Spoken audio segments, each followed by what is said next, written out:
So ito na guys, itatryan lang natin yung ating torrent. So i-add ko lang yung torrent dito guys, which is ito. So i-delete ko muna to guys. Yan, then ito siya. Try natin kung mabablock ba yung torrent guys, or yung dina-download natin o hindi. Yan. Hello guys, what's up at welcome back sa ating YouTube channel. So for today's video guys is meron na naman tayong panibagong tutorial or script patungkol sa ating mga Microtech. So in this video guys is meron tayong script na free, which is yung how to block torrent on Microtech. So ito guys is ginagamit ito para i-filter yung mga Starlink natin, since na ginagamit yun para hindi ma-block yung mga Starlink natin. So dito sa case ko guys, which is ito, meron akong Hoplite na Microtech. So ang script na sinasabi ko guys is dito sa ating website or yung ating forum site. So visit lang kayo guys sa ating forum site, so which is yung sjohn.ph. So ginawa ko ito guys para sa atin guys. Yan, which is ito siya guys. Ginawa ko ito para dito ko ililink yung mga files or script na ginagamit natin or dina-download nyo guys. Dito ko nilalagay. At least guys, kung magko-comment kayo guys, pwede kayo mag-comment dito. So ito yung ating desktop view. So ibig sabihin ito yung desktop view. Ngayon guys is kung gusto niyo ng mobile view, so i-click niyo lang itong footer na to, which is yung team selected natin. So piliin niyo lang yung mobile, yan, mobile. So naka mobile view siya guys, kung mapapansin niyo ganyan, diba, naka mobile view. So yan. So ang gagawin nyo dito guys, dito ko kasi ina-upload yung mga script na sinishare ko rin sa YouTube guys.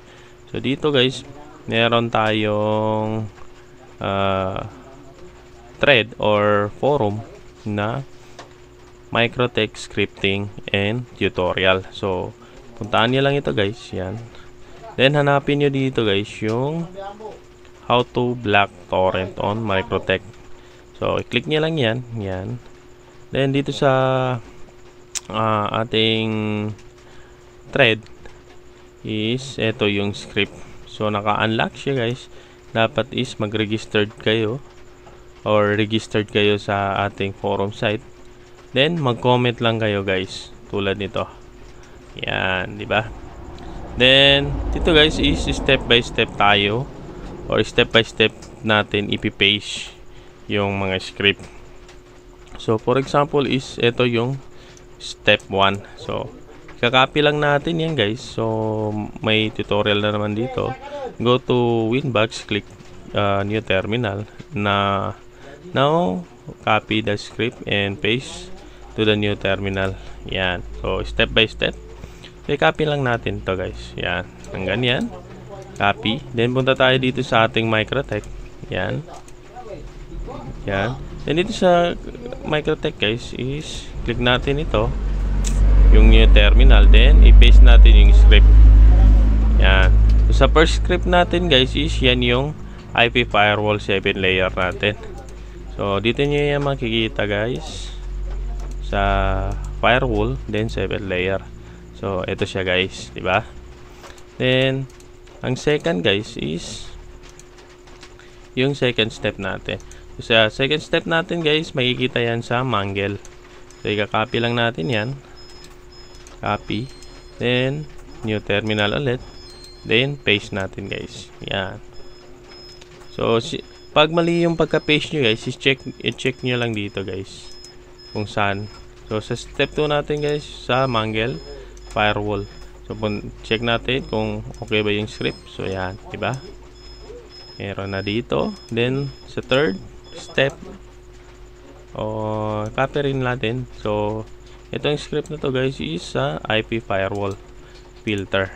So puntahan natin IP firewall, then filter rules. So click natin yung terminal. Pag na-paste natin yan, dito yan lalabas guys. Yan, diba? Ito na siya, lumabas na siya. Then enter lang natin guys. Yan. Pag okay na siya, balik tayo ulit sa ating script. So i-copy lang natin to, yung pang port script, which is ito na yung last, diba? Then paste lang natin dito. Dito rin natin makikita sa filter rules. So yan, diba? Diyan na siya. Then enter lang natin guys. Yan. So ito na siya. Ito ang itsura niya guys. So ito na guys, ita-tryan lang natin yung ating torrent. So i-add ko lang yung torrent dito guys, which is ito. So i-delete ko muna to guys. Yan. Then ito siya. Try natin kung mabablock ba yung torrent guys, or yung dina-download natin o hindi. Yan. So connecting. So yan, check nga natin sa Microtech. So kung mapapansin nyo guys, gumagana na yung mga bytes. So ibig sabihin, nagwo-work yung ating Microtech, yung blocking natin sa Microtech. So dinadrop niya. So check nga natin. So yan, yung mapapansin nyo, hanggang connecting lang siya guys. So try natin i-stop. So connect natin ulit. Yan. So yan. So kung mapapansin nyo guys, is connecting lang siya, diba? So try nga natin i-remove, then i-add natin ulit para sigurado. So baka inisip nyo dinadaya ko kayo guys. Yan. So, yan, diba? Connecting lang siya. So kung mapapansin nyo dito guys, is nasa Ether 4 yung ating PC guys. Yan. Connected siya. Then sa server list, yan, diba? Connected tayo guys. So ibig sabihin is working na working yung blocking natin sa torrent guys. So tingin ko guys, is hanggang dito na lang ang ating video.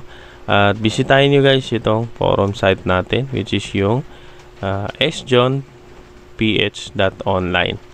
So sana ay mag-register kayo dito at tulungan nyo ako palakihin yung forum site natin guys. So maraming salamat guys. At saka kung naka-register kayo dito guys, i-share nyo rin naman kahit konti lang sa nalalaman nyo about sa Microtech or sa iba pang